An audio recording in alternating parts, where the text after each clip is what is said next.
Samen met de Maas stroomt de blaasmuziek door Limburg. Hier in Broekhuizen bereidt fanfare Sint-Nicolaas zich voor op het LBM Concertconcours. Zij gaan voor de eerste keer sinds 10 jaar weer op concours en hopen te promoveren van de 4e naar de 3e divisie. Een nieuwe dirigent, een nieuwe uitdaging. Ik wil weten wat de deelname aan het LBM Concertconcours voor de vereniging en het dorp betekent. Waar moet ik zijn? Even kijken. Wat is dat? Ga in westelijke richting op de Veerweg.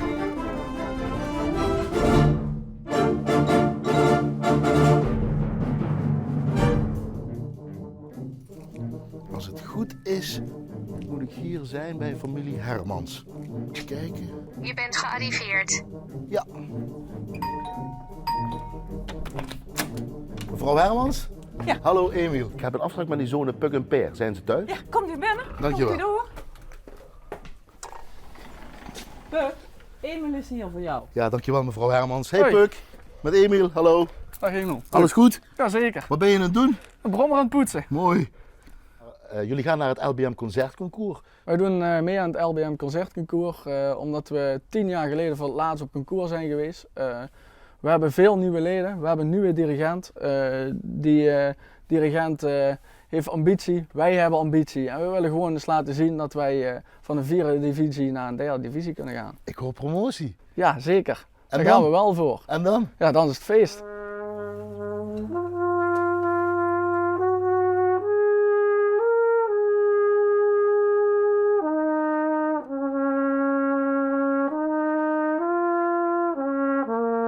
Waarom is het belangrijk om op concours te gaan? Je hebt er natuurlijk altijd een aantal bij zitten die zeggen van oh, moeten we wel op concours gaan, ja of nee? Maar je ziet het toch allemaal happen op het moment dat je op concours gaat. Dan gaat toch gewoon, gaan alle neuzen dezelfde kant op en dan gaat iedereen er gewoon voor.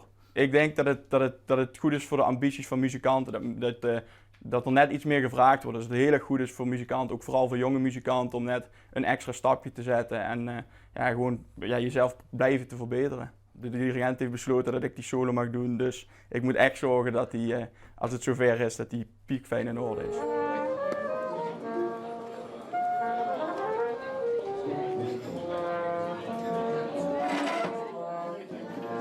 Er is ook een redelijke groep van 15 tot 20 muzikanten die meer willen dan alleen maar wekelijks hun dingetje doen. Die af en toe eens een enorme uitdaging willen hebben. En een concours, hoe je het ook bekijkt, het blijft een enorme uitdaging om er naartoe te gaan. En je daar gewoon te presenteren aan het publiek, maar ook aan een jury die over je oordeelt. Ja. Maar het 61 enkel forte. En er wordt in geknald als ik weet niet hoe. Niet doen. Enkel forte. Maar wel ritmisch. Drive maken, tempo erin houden, accenten spelen, maar gewoon iets zachter. Ja? 59 toetie spelen. 1, 2, 3, 4.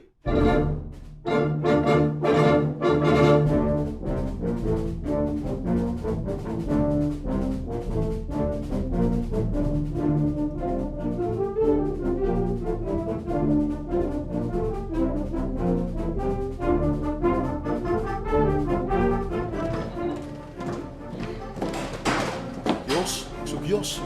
Waar is Jos? Ja? Ja. Ja, ja, waar ik, ja? Belangrijk persoon. Ja. Hij is nou aan de telefoon, de penningmeester van fanfare Sint-Nicolaas uit Broekhuizen. Dat was iemand belangrijks natuurlijk, hè, want dat is een belangrijke baan. Is altijd belangrijk. Hoe belangrijk is de fanfare voor het dorp? Er is ook kermis nou in het dorp, maar hoe belangrijk is de fanfare nu? Een dorp zonder fanfare is geen dorp. Want? Waarom niet?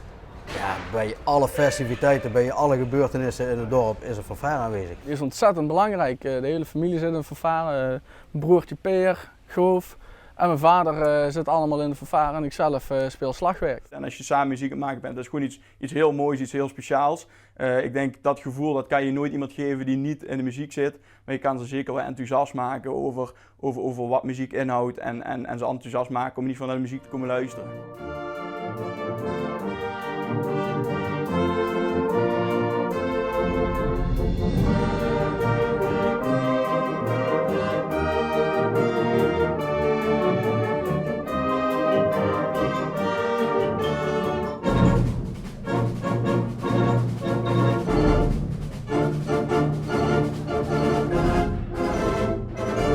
Concours, wat kost dat dan extra iets of niet? Of wel?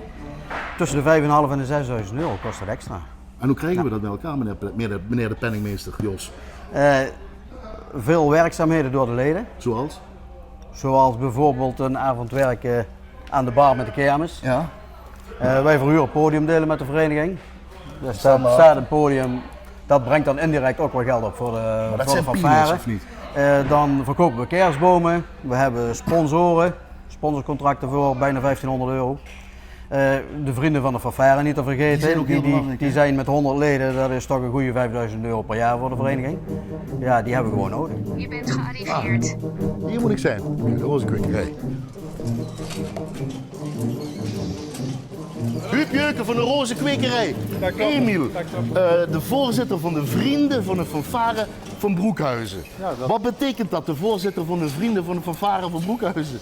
Wat dat betekent dat we sinds 20 jaar geleden met 4 man bij elkaar zijn gekomen en gezegd we moeten wat gaan doen voor de fanfare. Wil de fanfare op zo'n dorp blijven bestaan, dat zal financieel wat moeten gebeuren. En wat moet je dan sponsoren? Hoeveel moet je lappen, zal ik maar zeggen, als vriend van de fanfare? Bij de oprichting was het 100 gulden Gulden zouden we nog te doen. en op het ogenblik is het 50 euro per jaar. En moet je nou ook iets extra sponsoren omdat ze op concours gaan? Nee, dat kunnen we de leden niet aandoen. We zorgen wel dat we een bus vol hebben om ze te ondersteunen. Moreel te ondersteunen. Moreel te Voor ondersteunen. het concours. Voor het concours. De Vrienden van de Fanfare, dat is een groep opgericht door mensen die ons een warm hart toedragen. Onder andere uit Broekhuizen en dat zijn maar liefst 100 mensen. Ja, omdat we zo leefbaar zijn in ons dorp, kent iedereen wel iemand die bij de fanfare zit.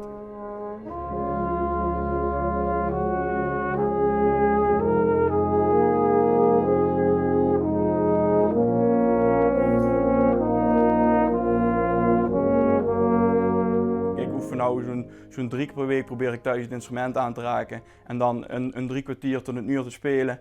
En dan heb ik op vrijdagavond repetitie en vaak op zaterdagavond repetitie.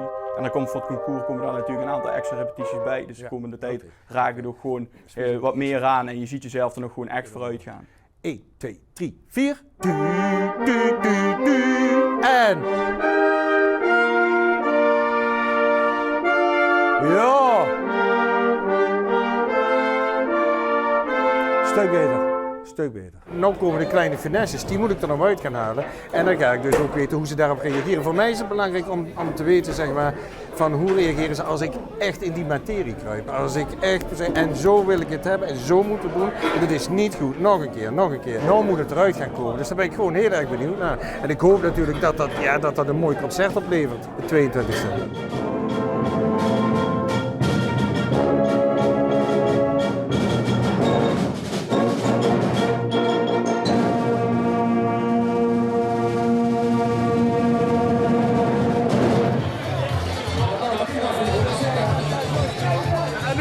Fanfare Sint-Nicolaas uit Broekhuizen. Ja, nou gaan we nog even genieten op de kermis en dan er flink tegenaan voor het concours. Zeggen we dan? Hey! Dank voor het ziens, hè.